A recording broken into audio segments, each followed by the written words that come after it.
Iran's Assembly of Experts has made a choice of the country's next supreme leader to succeed Ayatollah Ali Khamenei, with an announcement expected within days. However, U.S. President Donald Trump had earlier declared that he wanted to be directly responsible for selecting Tehran's next supreme leader. Speaking to Axios from the White House, Trump ruled out Mujtaba Khamenei, the late supreme leader's son and a potential successor, called him a lightweight and said that Washington wants a leader who will bring harmony and peace to Iran. Nearer home here in Nigeria, President Bola Ahmed Tinubu this past week approved the postings of 31 non-career and 34 career ambassadors to various countries and the United Nations. According to the Ministry of Foreign Affairs, Nigeria has already received agreement from the United Kingdom for the High Commissioner designate, Ambassador Aminu Dalhatu, and that of France, Ambassador Ayoke. An agreement is yet to be received from the United States for the posting of Kayode Are. The ministry says it has conveyed the nominations of the other two designated envoys to all the countries concerned, including a request for the agreement in line with standard diplomatic practice. President Tinubu has directed the Ministry of Foreign Affairs to immediately commence the induction program for the envoys designate. Here is the report. The non-career ambassadors posted are Grace Benz, Lome, Togo; Ita Enang, South Africa; Ikpeazu Victor, Spain; Nkechi Linda Ufochukwu, Tel Aviv, Israel; Mahmoud Yakubu, Qatar; Paul Oga Adiku, the Vatican City; Ibok Ete Ibas, the Philippines; Reno Omokri, Mexico City; Erelu Angela Adebayo, Portugal; Ugwanyi Ifanyi Lawrence, Athens, Greece; Chioma Priscilla Hakim, Warsaw, Poland; Aminu Dalhatu, United Kingdom; Abdurrahman Bello Dambazo, Beijing, China; Tasiu Musa Meigari, Gambia; Olufemi Pedro, Australia; Mohamed Aliyu, Argentina; Latif Kayode, USA; Joseph Shola Iji, Russia; Jimo Ibrahim, United Nations Permanent Representative; Femi Fani Kayode, Germany; Isaac Folorunsho Adewale, Ottawa, Canada; Ajimobi Florence, Austria; Lola Akonde, Sweden; Ayodele Oke, France; Nora Ladi Dodut, Seoul, South Korea; Onweze Okocha, Dublin; Jeffrey Samuel Manwe, Port of Spain. Ambassador Joe Keshi served in various capacities within Nigeria's diplomatic corps. A former permanent secretary in the Ministry of Foreign Affairs, Ambassador Keshi, joins me now on this show. Good to see you, Ambassador Joe Keshi, and welcome back. You were on this program last week, but there have been updates on our discussions last week. Thank you for joining us. Yeah. Good afternoon, Dr. Abati, and happy Sunday. Well, Ambassador, there have been some updates, but before we go to Iraq, let's start with the postings of these ambassadors, 62 of them. When you look at the list, what do you think? What jumps out from the page? And secondly,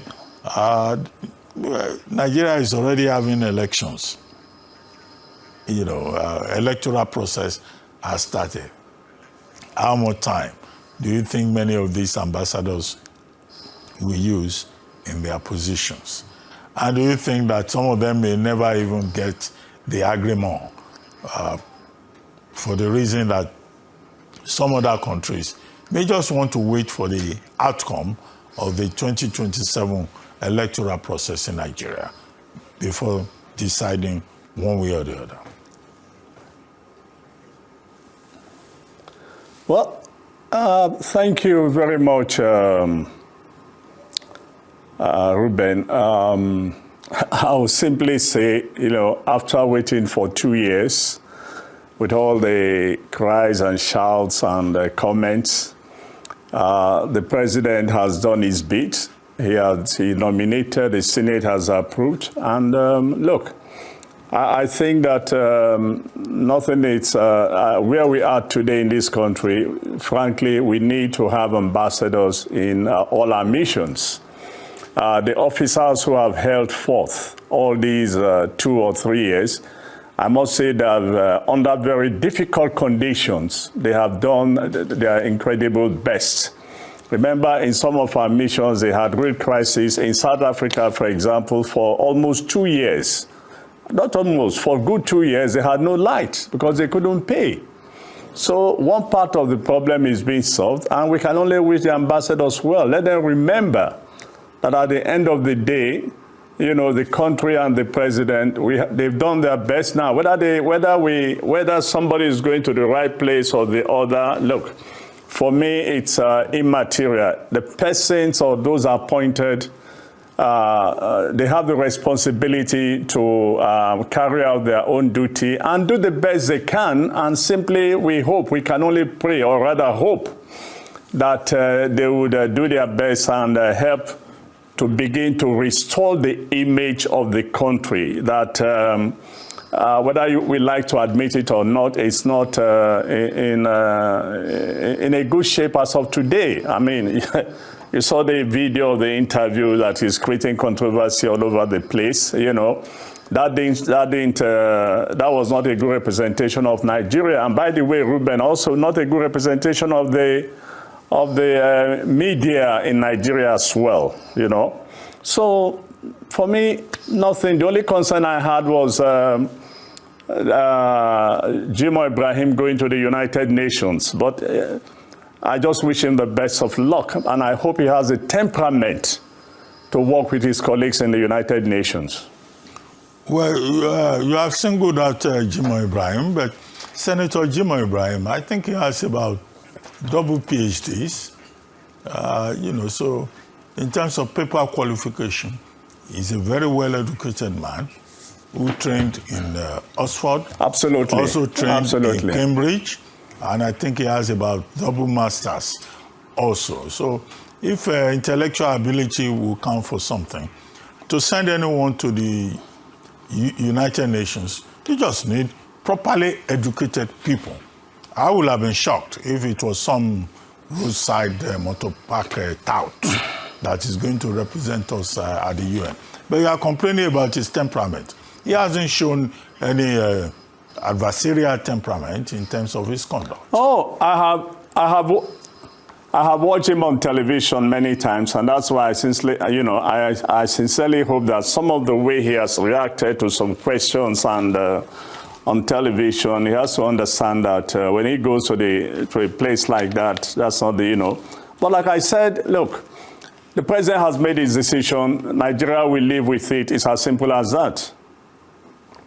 But is it automatic that the various designated envoys will get automatic agreement?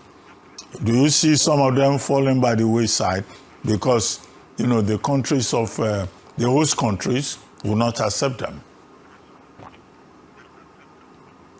I really do not think so. You know, each country has its own ways of doing things. In the past, we have always sought agreement first before we announce the countries where the envoys are going.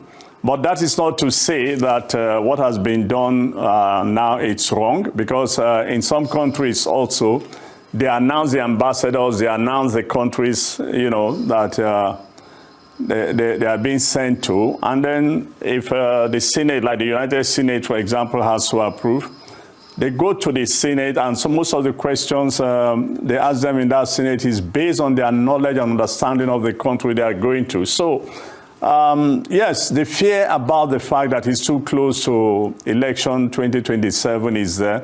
But I think at the end of the day, most of them, if not all of them, will get the agreement. Okay, if they get the agreement, what about tenure? What do you imagine could possibly happen by 2027? Does that mean they will have to be recalled again, and a new set will have to be sent on the assignment. So, given the limitation of time, how much impact, difference can they make?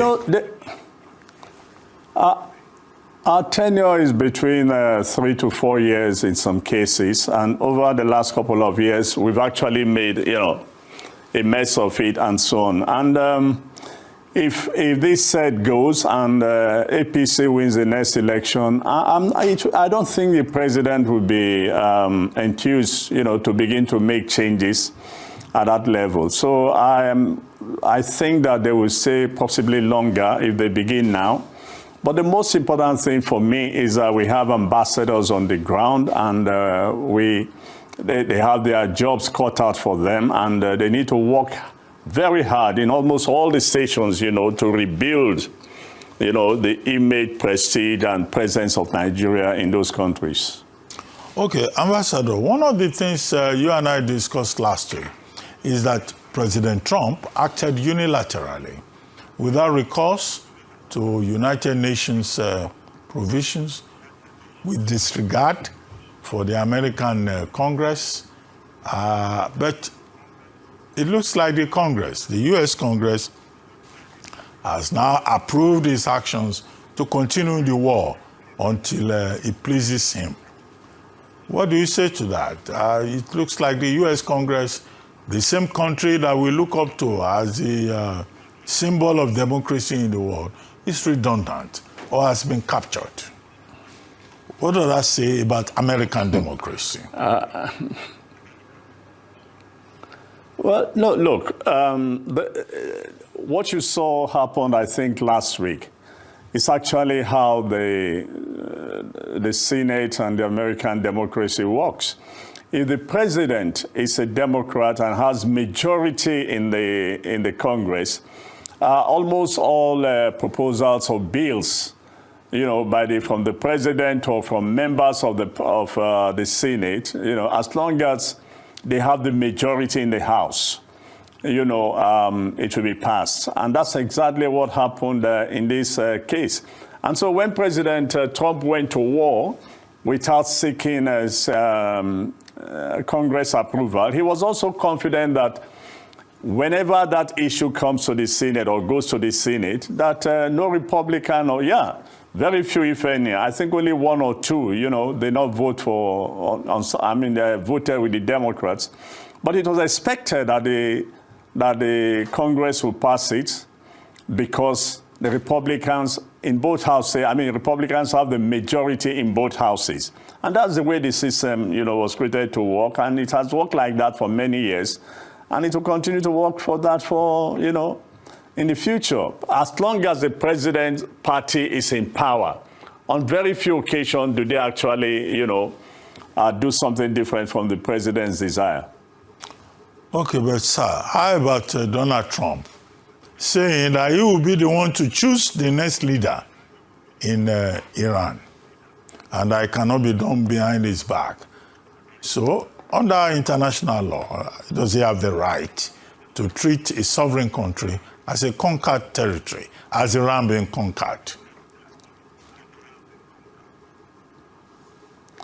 I'm not sure. I'm not sure, Dr. Abati, that Trump is concerned with international law. And I remember, I think it was in NIIA some time ago at the beginning of this crisis, those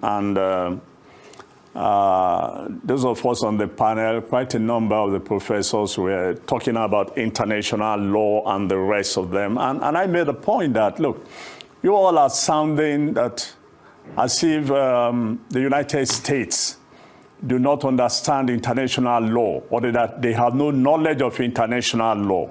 I reminded everybody that the United States led the team that drafted, the laws of that has governed the international space for the last, how many years? Since 1945, after the Second World War. So they are very sure. They know the law. But the problem is that today they don't give a damn about breaking the law. And this is being done by two of the major superpowers. You have Russia on one side and you have the United States, on one side. Now, as to whether he wants to choose the leader of Iran, for me, I'm reminded, Ruben, that the Americans have no institutional memory. And I think that is beginning to be very clear. Remember that Collins Powell, in his book, if I remember the title very well, My American Journey. I don't know whether that was the correct title, but in his book, you know, that he published just immediately after he retired from being the chairman of the Joint Service or Chiefs of Service in the United States. He outlined 4 things that the United States must consider or do before they go to any war. I can't remember all of them, but I do know that the first thing he clearly stated that was they must be very sure, definitive, of the objective they want to pursue. The second one was that they have to overwhelm their enemy with military power, with air power. The third one I can't remember clearly, but I remember the fourth one very clearly. The fourth one was that they must also have an exit strategy. And if you look at what's going on in Iran today, the objectives have shifted from we do not want Iran to have nuclear power. You know, it has gone to regime change. It has also gone to, managing the oil process or taking over the country and things like that.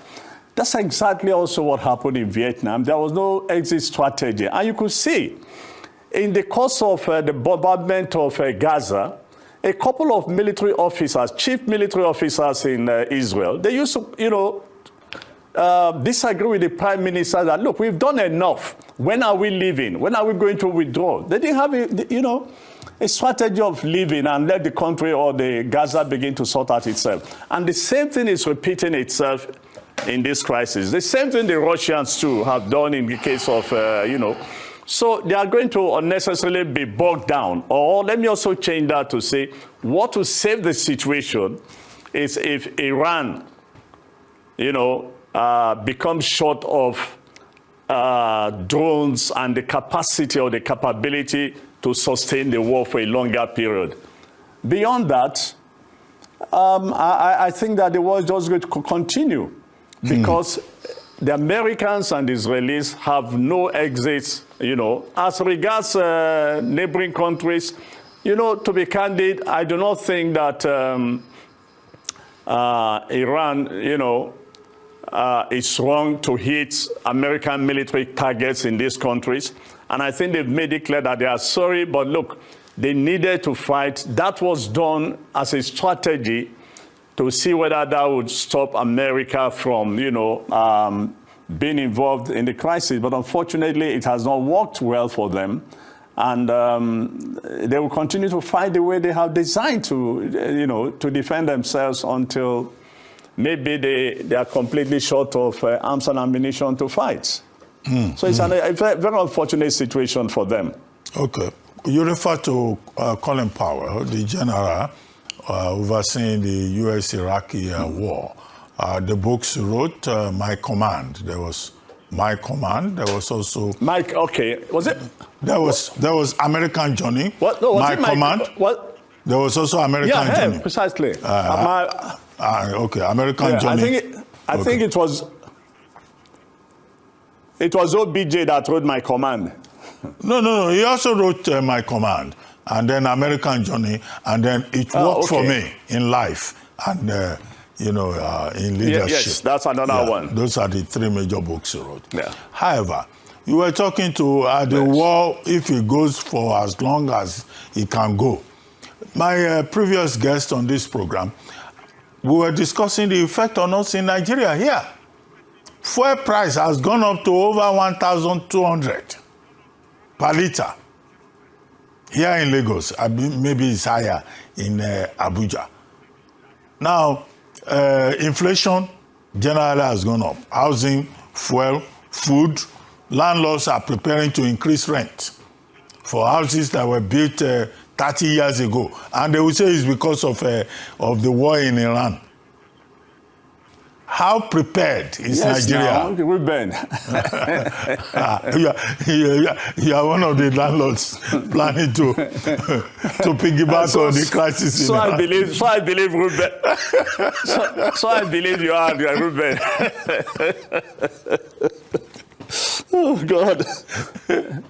Look, you know, Ruben, this is one of the reasons why leaders are enjoined, you know, to do some very very deep and critical thinking before decisions are made. You could see the way things have turned out all over the world. And it just shows you, and the way the Americans have been changing, you know, tone or objectives, it shows you that there were a number of things that were not properly considered. You know, all they just wanted to do is go into Iran, destabilize Iran, and boom, they are done.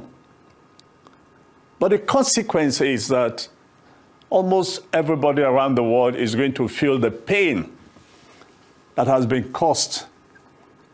You know, so we have no choice. And about being prepared, look, I even think that if there's any lesson we have to learn from what's going on today, I just think that every country in the world, including Nigeria, we'd have to take this as a lesson that because we all cannot predict the future, we should be ready, properly ready. And for us, that means that we need to think properly on how to accelerate development in this country. And also build our military capability, because you never know exactly who is going to be the enemy 10, 20 or something years from today. And you find yourself in this kind of situation. I'm not too sure whether we have petroleum or gas reserves that can cushion off the effect of the current price rises in the oil industry. I'm not too sure. But that's part of the preparations we need to begin to make. If we survive this time around, we need to have some strategic reserves so that if anything happens in the future, we can use that reserves to ensure that price stability is maintained. It's a lesson for all of us. It's a lesson for all countries that we must all be prepared, you know, for the future, particularly from what we have seen from the Russians and from what we are now seeing from the Americans. And on the, last week when we were here, I said, look, what prevents China from taking the opportunity also of going to Taiwan? If one superpower can do something, another one can do, why would the third one not do something? So for us here, it's just that we have to prepare, because this is just the start. And if oil prices goes further up, the prices in Nigeria will probably go up beyond 1,000 plus. It will probably go higher than that. And that will also increase inflation in Nigeria. So it tells you that we are part of the global system, and that something happening in one part of the world can actually have, a consequential effect on Nigeria as well. Okay, Ambassador, before I wrap this up, you said something, you were blaming the media. What was that all about at the very beginning? Oh, yes. You were saying the media, the local media. No, everybody flocks us. And we just do our job. No. Ruben, I'm not flogging you. But if there's any lesson to be learned from the disaster we've just witnessed, I think it's a lesson that Nigerian media should also learn, that in interviewing us and government officials. Which disaster is that, sir? Wait now, the one that happened, the presidential spokesperson, our friend, Bala, look, he thought, I believe, he was going to get questions like he gets from the media in Nigeria. No, we don't give questions to people. We don't do it here. No. I'm not talking of you. I'm not saying that you give questions.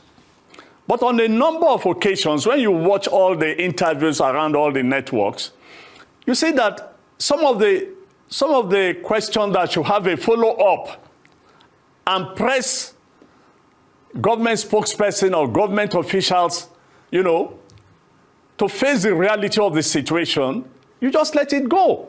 So he just, with that same confidence that, oh, I've been doing this and I can do it again. Although it was said that he was preparing, but apparently he did not prepare very well. And I'll say this, Ruben. I once advised a minister who was going to Hard Talk in London. And I said, look, minister, it's dangerous to go on that program if you are not well prepared. Because that guy for Hard Talk does tremendous amount of research on anything he's going to deal with.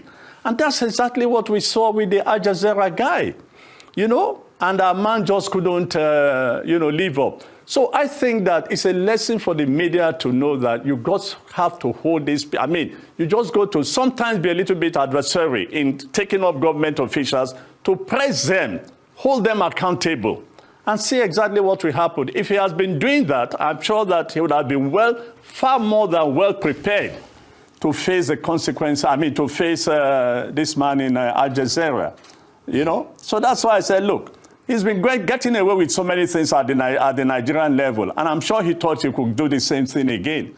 So the media too, we are blaming him, we are blaming everybody, but let us know that he's our product, and we all have a responsibility to share from what has happened to him.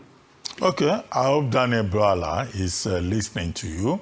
Now Bwala has become an adjective in the Nigerian lexicon. Some people are saying on WhatsApp how not to be prepared for, you know, opportunities to speak and how not to be a spokesperson. No. But maybe there will be some people. Look, sorry, I know you are in.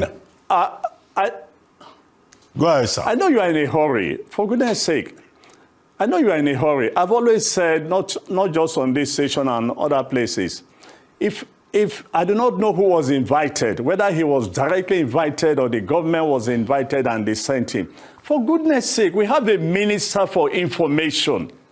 And the minister, in my own view, has been doing relatively well. That's the man they should have given the assignment to go and talk about the country, not this presidential spokesperson. The minister for information will probably have done, you know, and probably will not, you know, have all these videos, you said this, you didn't say this, and things like that. We have a minister for information, and I maintain that he should have been the best person to have gone for this interview if it was necessary. But the most important thing, there are some radio stations, I mean, TV hosts, you should avoid if you are not well prepared. That's what I say. Thank you. Okay, thank you very much for not avoiding this day live with Ruben Abati. So we want to thank you very much for being here.